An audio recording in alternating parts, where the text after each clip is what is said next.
to Birmingham, Alabama. Now we take a look at our last and final programs, the UAB Blazers. And on the men's side, head coach Andy Kennedy in his third season. They're first in the American as they're making the move over from Conference USA, where a season ago they went 20-10 overall, 14-6 in conference play, finishing third in Conference USA. And yesterday, Mike O'Donnell caught up with the lone returning player to start a game last year for the Blazers, Eric Gaines. Take a look. Here with UAB star Eric Gaines, one of the best athletes and hoopers in the American Conference. A little bit of change, though, right? You're coming into the American Conference for the first time.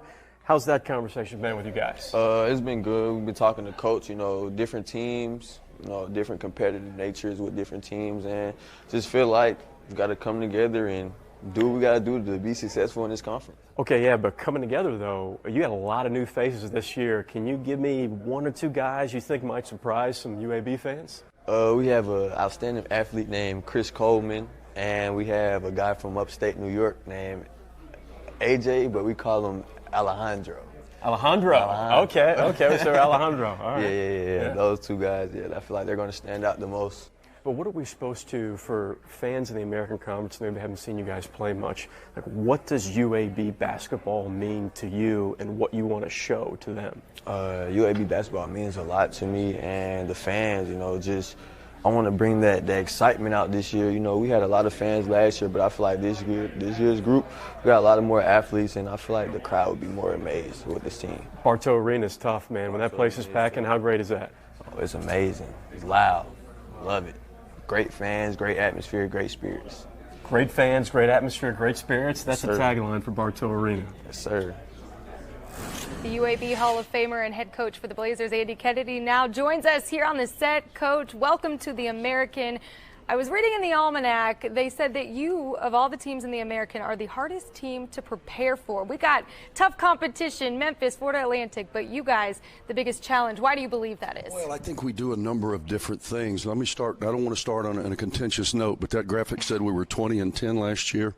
Listen, unlike what Jay-Z says, 20 is not the new 30. We won 29 and 10. That's right. I see that right here in my notes. Those 9 were hard to get. Let's please make sure those got in the right column for the people in the back, the graphics folks. I think people say that we're difficult to prepare for because we do a lot of different things. We're going to change defenses. We're going to have a number of different faces to our pressure. And then we're going to shoot a lot of shots. I've heard some of these coaches come up here and talk about none of us have an affinity for turnovers. And I believe a poor shot is much better than a turnover. We're pretty good off our offensive glass, so that philosophy will stay.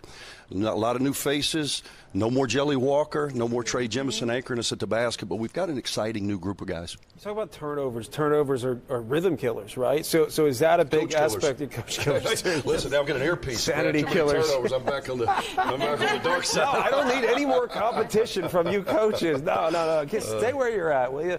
No, but it's one of those things where you're maximizing rhythm. So you're allowing players to play with feel. I mean, is that a part of it? And how do you structure that type of environment? Well, it's controlled chaos, ultimately, and I believe that basketball is the ultimate game of rhythm. Establish yours, disrupt theirs. And that's what we talk about it every day, man. We talk about being best version of self. We talk about staying connected. That's where the magic happens, the connected teams. And then ultimately we want to be disruptive on both sides of the ball. And you're trying to maximize the potential of individuals to, in turn, maximize the potential of the group. Is that something you adjust to, or are there absolutes that you say, this is how I want to play and I got to get guys that fit this? Well, there's absolutes as it relates to the standard of competition and the day in and day out commitment to being good. Huge difference in being interested or committed. Sometimes kids don't know the difference. Here we go. Did we get the graphic changed? Nope, still didn't. At least we're sitting at 78. We didn't cheat one of those off.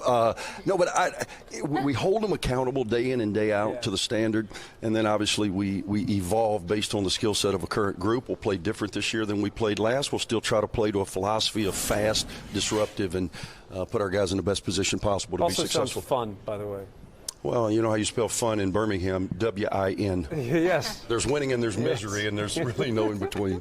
But is there an extra sense of pride, too, in playing and coaching now for your alma mater to say, hey, we got to rep, I was a part of this program, so obviously you want to win, but having that as your background. Yeah, no question. I played for the founding father of UAB athletics, the late, great Gene Bartow.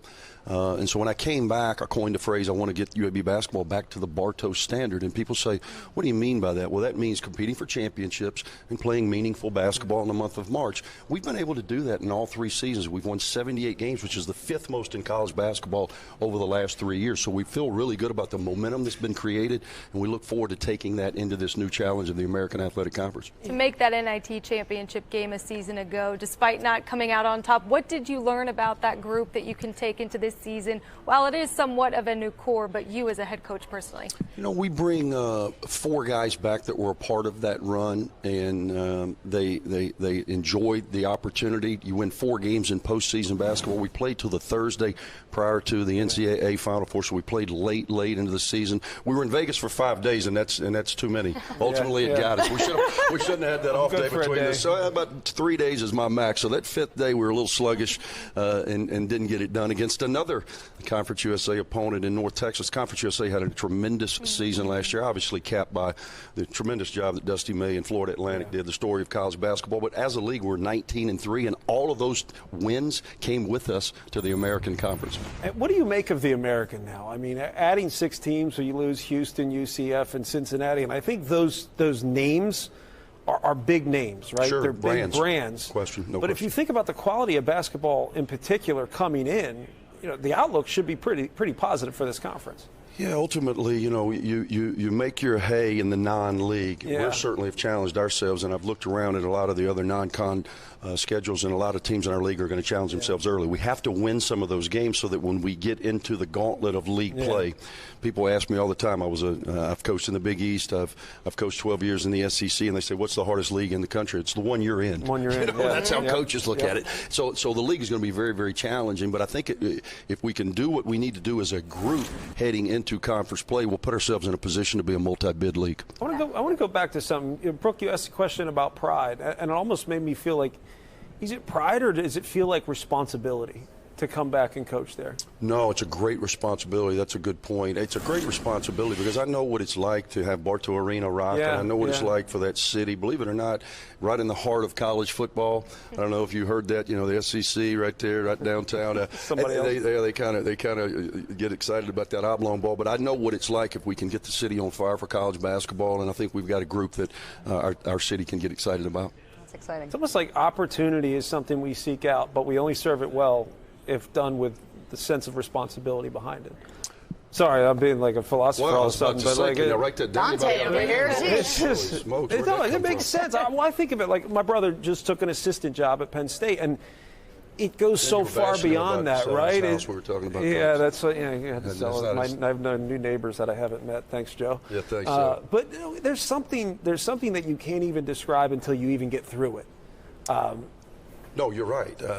I talk about take advantage of the opportunity of a lifetime and the lifetime of the opportunity. Yes. You know, there's a huge sense of now, and you try to instill that again. 9 new guys. It's a potpourri. We got 4 out of the transfer portal from Division I, 3 from Power Fives. We took 1 high school kid, and then we took 4 JUCO kids. Yeah. So we've got an eclectic mix that we're trying to get together and understand the importance of now.